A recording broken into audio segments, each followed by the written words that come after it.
أمشيها بنزين ولا أركب غاز؟ مقارنة هنعملها بين الغاز الطبيعي والبنزين في السيارات. السؤال ده بيتكرر كتير خصوصا للي بيفكر يشغل عربيته مع شركات النقل الذكي زي اوبر وديدي وندرايف. ناس كتير قبلي اتكلموا في الموضوع ده، لكن منهم اللي شكر في الغاز ومنهم اللي حذر منه. انا جاي النهارده علشان اقفل الجدل ده كله، وهكلمك بالعلم والمعادلات، وفي الاخر هقول لك رايي الشخصي وهفهم حضرتك مين فيهم ينفع عربيتك اكتر. بس تابع الفيديو للنهايه علشان الفكره توصلك كامله.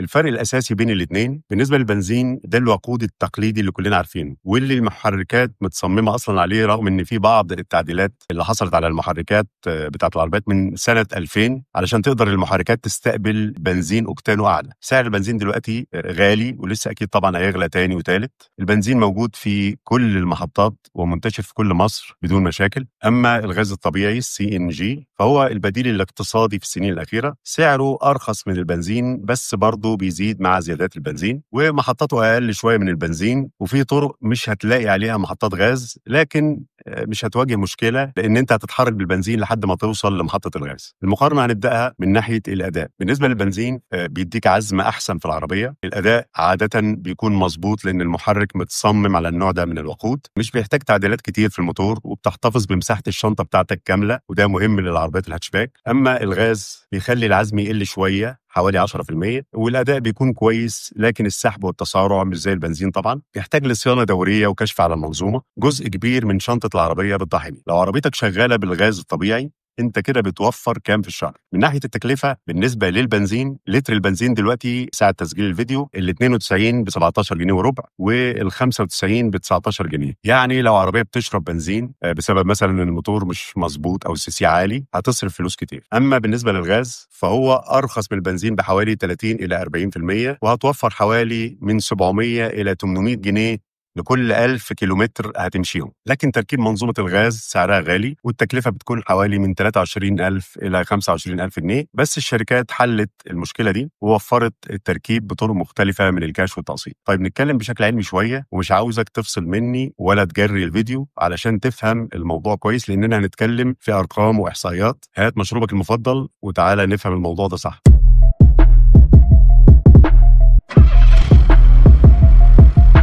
اولا البنزين اللي هو الجازولين، التركيب الكيميائي بتاعه هو خليط من الهيدروكربونات الC4 والC12. درجه الاوكتان بتاعته في مصر من 80 الى 97، وبيتحدد من الشركه المصنعه حسب نوع عربيتك. كثافه الطاقه 34.2 ميجا جول على اللتر، وده رقم مهم جدا. هقول لكم ليه الرقم ده هينفعنا في المقارنه. نسبه الانضغاط في الظروف المثاليه بتكون من 1 ل 8 الى 1 الى 12. الغاز الطبيعي بقى اللي هو الCNG، المكون الرئيسي ليه هو الميثان CH4 بنسبة نقاء 90%. درجة الأوكتان بتاعته بتبقى 120، وكثافة الطاقة بتختلف حسب ضغط الغاز. يعني مثلا لو ضغطنا الغاز في اسطوانة لحد ما وصل ل 200 بار، هتكون كثافة الطاقة 7.6 ميجا جول لكل لتر. أما لو وصل الضغط ل 250 بار هتكون كثافة الطاقة 9.5 ميجا جول لكل لتر. نسبة الانضغاط في الظروف المثالية للغاز من 1 ل 12 إلى 1 ل 16، وهو ده الرقم اللي عامل مشاكل وبيخلي بعض محطات الغاز لما تضغط الغاز في الاسطوانة مرة يمشيك عدد كبير من الكيلومترات، ومرة يمشيك عدد أقل شوية حسب ضغط المحطة. نرجع للرقم اللي قلنا عليه مهم، وهو رقم كثافة الطاقة. كثافة الطاقة اللي هي الانرجي دنسيتي هي كمية الطاقة المخزنة في وحدة الحجم من المادة. طيب ببساطة كده، في حالة الوقود مثلا الميجا جول هي وحدة قياس الطاقة، واللتر هو وحدة قياس الحجم. يعني بالنسبة للبنزين ال 34.2 ميجا جول على اللتر، معناها ان كل لتر بنزين يحتوي على 34.2 مليون جول من الطاقة القابلة للتحرير عند الاحتراق الكامل. يعني لازم تتحرق احتراق كامل علشان نشوف الطاقة دي. فمثلا الديزل أو السولار فيه كثافة طاقة 38.6 ميجا جول على اللتر. الغاز الطبيعي فيه كثافة طاقة زي ما قلنا 9.5 ميجا جول على اللتر عند 250 بار ضغط. البطاريات الكهرباء فيها كثافة طاقة من 9 ل 2.5 ميجا جول على اللتر. طب ايه تأثير كثافة الطاقة على أداء العربية؟ كل ما زادت كثافة الطاقة زادت المسافة المقطوعة لكل لتر، وبكده يبقى البنزين أعلى من الغاز الطبيعي ب3.8 مرة في كثافة الطاقة. وده اللي بيفسر سبب الحاجة لخزان غاز أكبر علشان نمشي نفس المسافة اللي بيمشيها خزان البنزين بتاع العربية. يعني مثلا عربية 1600 سي سي متوسط استهلاكها هنقول 8 لتر بنزين هيمشوني 100 كيلومتر. الطاقة المستهلكة 8 لتر هنضربها في ال 34.2 ميجا جول على اللتر هتدينا 273.6.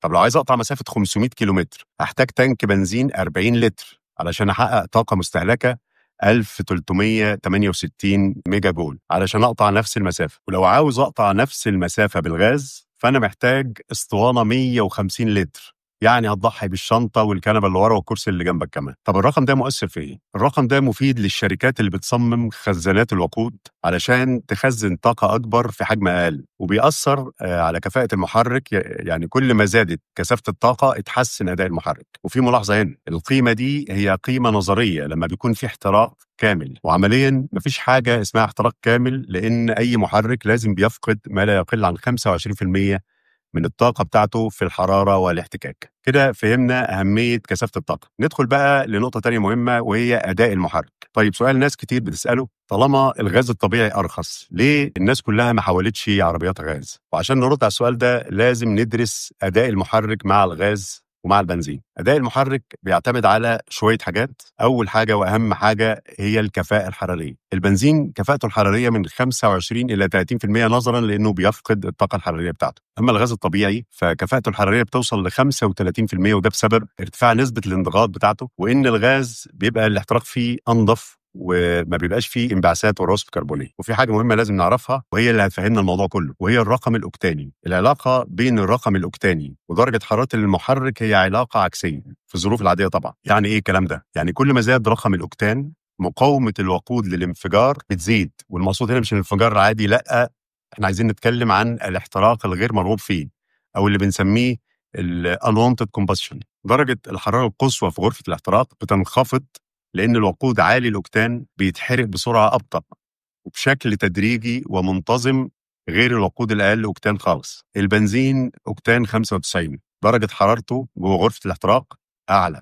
الغاز الطبيعي اللي أوكتانه 120 درجة حرارته جوه غرفة الاحتراق أقل. طب سؤال تاني الناس بتسأله، هل ينفع أحط بنزين 92 في محرك مكتوب له بنزين 95؟ الإجابة ولا في نفس الوقت. ممكن احط بنزين اقل اوكتان مره او مرتين لو مضطر، مش هيحصل حاجه طالما المحرك تنفس طبيعي مش تربو. في حاله ان المحرك تربو لا، انت كده هتزعل وهتجيب ناس تزعل. ولا ليه؟ لا، علشان مش هينفع احط بنزين اقل اوكتان مده طويله، يعني اخرك مرتين ثلاثه لو مش لاقي البنزين المناسب لعربيتك، واللي هتلاقيه مكتوب على غطا التانك او القايم اللي جنبك او تحت الكبوت. السبب ان الوقود عالي الاوكتان بيقلل من الظواهر الحراريه المفاجئه اللي هي الانفجار والطرق اللي احنا بنسميه الترزيع، وبيخفض الضغوط ودرجات الحراره العاليه غير المنتظمه داخل المحرك. فمثلا بنزين اوكتان 92 لو هنقارنه بالغاز الطبيعي اوكتان 120، البنزين درجه حراره الاحتراق بتاعته اعلى، توصل الى 2800 كلفن او 2526 سيليزيوس، وده بسبب ان احتراقه سريع وانفجاري احيانا. وخلي بالك درجة الحرارة دي غير درجة حرارة اللهب اللي احنا بنسميها درجة الحرارة القصوى اللي هنتكلم كمان شوية عنها في عيوب الغاز. بالنسبة للغاز درجة حرارة الاحتراق بتاعته بتكون أقل، وذروة احتراقه 2600 كلفن أو 2326 سيليزيوس، وده بسبب إن احتراقه منتظم وبطيء. وهنلاحظ إن ذروة الاحتراق في الغاز أقل والانتظام في الاحتراق في الغاز أكتر. عشان كده ما ينفعش تستخدم وقود أوكتان منخفض في محرك مصمم لأوكتان عالي. يعني ما ينفعش مثلا عربيتي مكتوب عليها من الشركة المصنعة إن أنا أحط بنزين 95 واجي انا احط لها 80 او 92 طول الوقت، لان ده هيؤدي لارتفاع غير مرغوب فيه في درجه الحراره بسبب الانفجار المبكر او اللي بنسميه النقر او الترزيع. يعني ما تفتكرش مثلا عربيه زي المرسيدس الحديثه مكتوب عليها اوكتان 97 علشان الشركه خايفه من الشوائب مثلا اللي في ال 92. لا خالص، الموضوع باختصار ان المحرك متصمم لتحمل درجات حراره وانضغاط اقل عشان تبقى حركه البساتم سلسه ومنتظمه واهتزاز المحرك اقل ما يمكن. ولو حصل مره وحطيت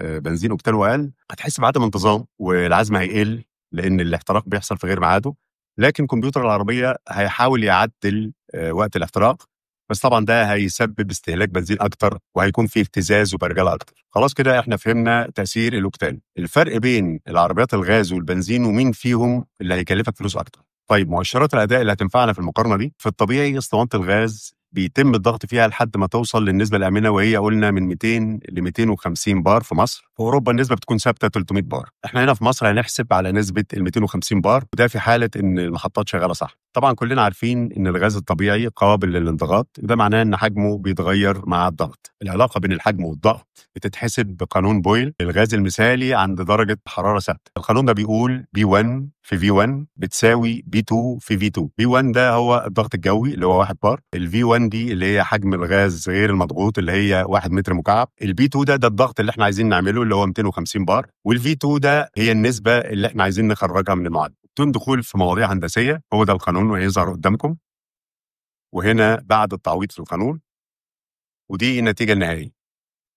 وهسيب لكم كل المعلومات دي في المدونة علشان لو حبيتوا ترجعوا لها، وهتلاقي رابط المدونة في الوصف تحت الفيديو. معنى كده إن لو عندي خزان 1 متر مكعب هياخد 4 لتر غاز طبيعي بضغط 250 بار. يعني الخزان بتاعنا ال 15 متر مكعب بياخد 60 لتر غاز طبيعي على ضغط 250 بار. وفي مصر الشركات عاملة 4 مقاسات للاسطوانات، 40 و60 و70 و90. واغلب العربيات السيدان بتركب ال 60 لتر. ال 60 لتر دول هيمشوك من 150 ل 200 كيلو متر، يعني بيعادلوا استهلاك من 20 ل 22 لتر بنزين. تعالوا نحلل الموضوع ده تحليل اقتصادي. تكاليف التشغيل لو على الحسبه بتاعتنا ان العربيه بتمشي ال 100 كيلو ب 8 لتر بنزين، والرقم ده يعتبر في اغلب العربيات ال 1600 سي سي. اما العربيات ال 1500 سي سي بيكون استهلاك عادة 7 لتر لكل 100 كيلو متر. احنا هنحسب على ال 8 لتر اللي هي على سعة محرك 1600 سي سي. عشان نحسب الاستهلاك صح لازم نحدد معامل التحويل. لتر البنزين بيساوي 3.6 لتر غاز عند ضغط 250 بار، ولو انت بتفكر في ضغط ال 200 بار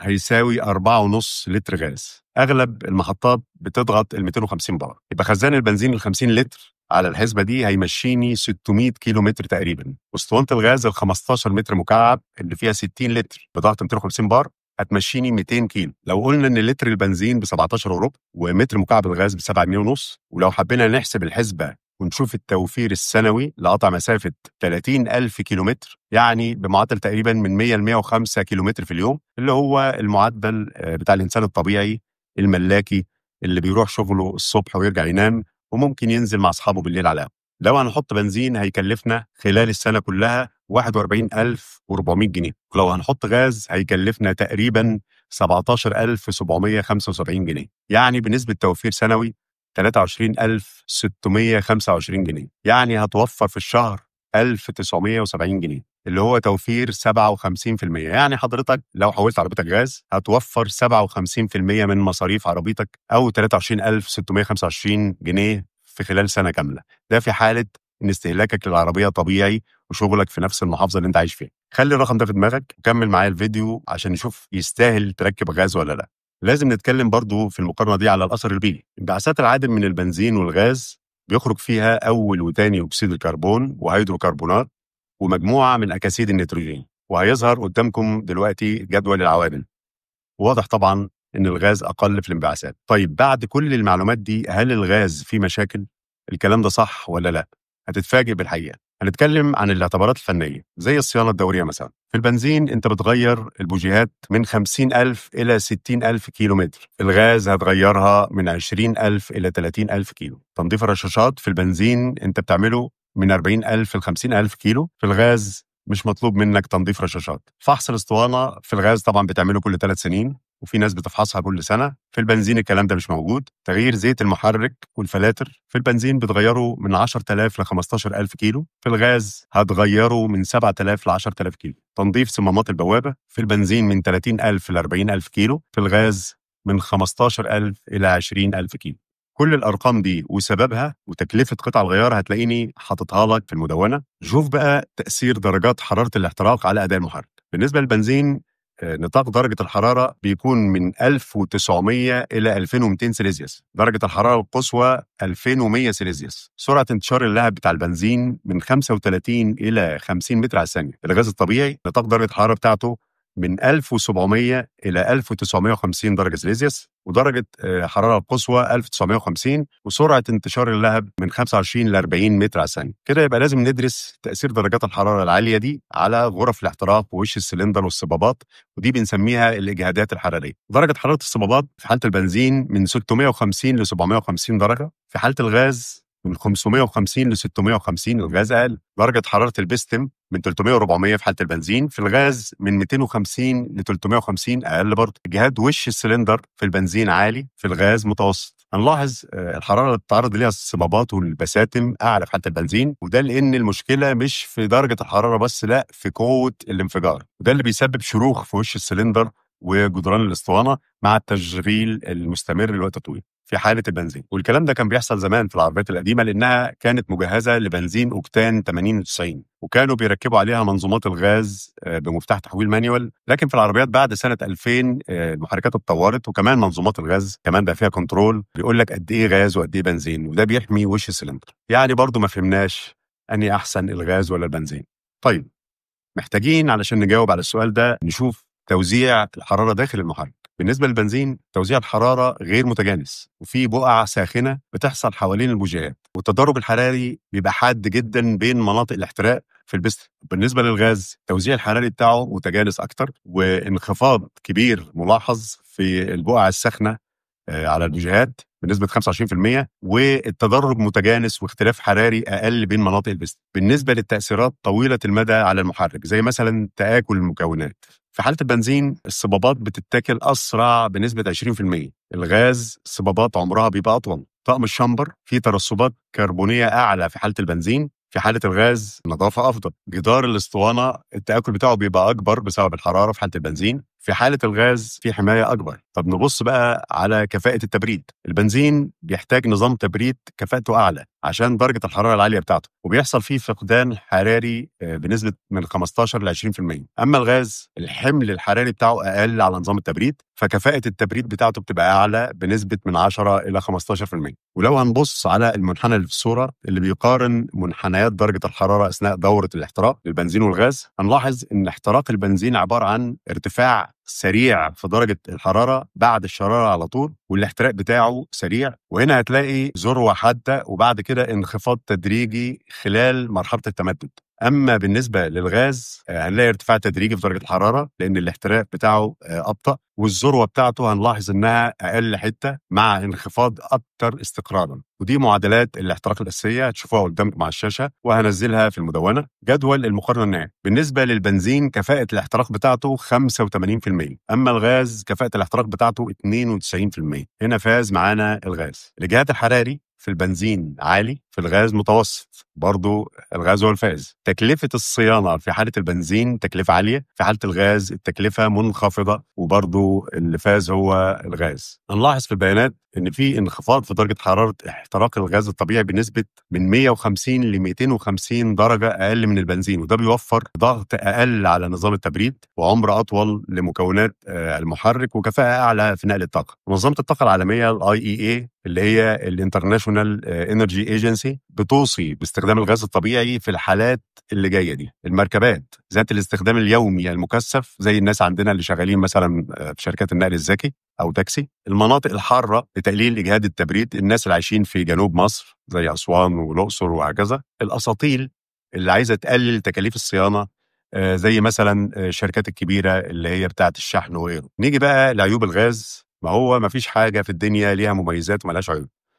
احنا قلنا ان درجة حرارة المحرك بتبقى اقل في حالة الغاز، لكن درجة حرارة اللهب في الغاز اعلى، توصل ل 1950 درجة سيليزيوس، والبنزين اللهب بتاعه بيكون 1750 درجة. والسبب ان الغاز اختلاطه بالهواء بيكون متجانس جدا وبيسبب احتراق اسرع واكثر كفاءة بسبب نقاء الميثان، ونتيجة للكلام ده بيبقى فيه تآكل في البوجيهات اسرع وتآكل لصمامات العادم بسبب التعرض للحرارة المرتفعة دي مدة طويلة. لكن حرارة المحرك الإجمالية بتكون أقل لأن الغاز بيولد حرارة أقل في غرف الاحتراق، لكن حرارة اللهب المركزية عالية. تاني عيب في الغاز، احنا قلنا ان الغاز مش بيسيب وراه شوائب لا في التانك ولا في الرشاشات ولا في غرف الاحتراق، لان الغاز نقي بنسبه 90%. لكن العيب هنا ان غاز الميثان لما بيتحرق بيسيب شوائب كربونيه قليله جدا على صمامات البوابه اللي هي الانتيك فالفز، لان الغاز ما بيمرش عليها على الشكل السائل عشان ينظفها، لكن هو بيمر على شكل غاز، شكل جاف، عكس البنزين اللي بينظف البوابات قبل ما يتحرق.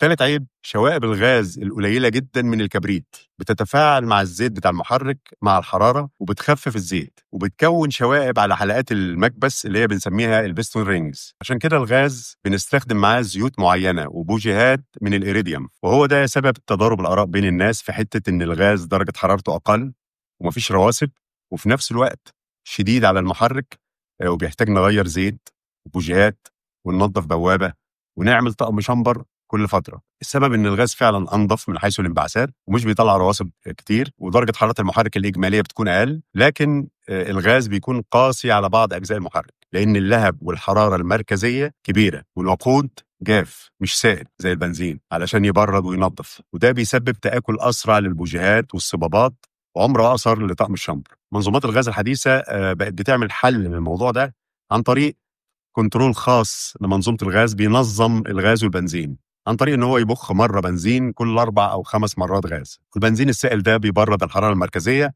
وبينظف الصبابات. طب ايه النصائح للي عايز يشغل العربيه بتاعته غاز؟ اول حاجه، استخدم بوجيهات من الإيريديوم علشان بتتحمل حراره عاليه وانضغاط. نظف صمام البوابه كل 20,000 كيلومتر. غير الزيت على 7,000 كيلو بدل 10,000 كيلو لان الغاز بيخفف زيت المحرك بسرعه، او ممكن تستعمل الزيوت الخاصه بمنظومات الغاز. طيب، نهايه المقارنه كانت بفوز الغاز كوقود موفر على البنزين في كل المقارنات السابقة، لكن ليه بعض العيوب اللي كتير منها ما بقاش موجود دلوقتي في منظومات الغاز الحديثة. لكن خلي بالك قبل ما تحول عربيتك لغاز، كمل بقى الفيديو علشان ما تندمش بعدين. لو عربيتك هاتشباك او زيرو او السي سي اقل من 1400 وتحركاتك قليله، يعني من البيت للشغل والعوده مره في اليوم، ما انصحكش في الغاز وخليك في البنزين احسن. اما لو بتسوق في المدينه كتير، مثلا شغال اوبر وبتعمل 250 ل 300 كيلومتر كل يوم، او عربيتك قديمه مسفحه بنزين بسبب مثلا السي سي بتاعها عالي زي العربيات ال6 سلندر وال8 سلندر، او حتى 1800 او 2000 سي سي، وعاوز توفر، انصحك تركب منظومه غاز الحديثه علشان هتوفر معاك توفير محترم. ونصيحه، لو هتركب غاز تعاقد مع شركات الغاز المعتمده وما تشتريش منظومه غاز قديمه مستعمله مخلوعه من العربيه. اشتري جديد افضل وامن، وخلي بالك من الصيانه الدوريه لو استخدمت الغاز. وحاول في نهايه يوم شاق طويل مثلا 10 ساعات سواقه وانت راجع على البيت حول على البنزين، يعني ابدأ يومك وانهيه بنزين.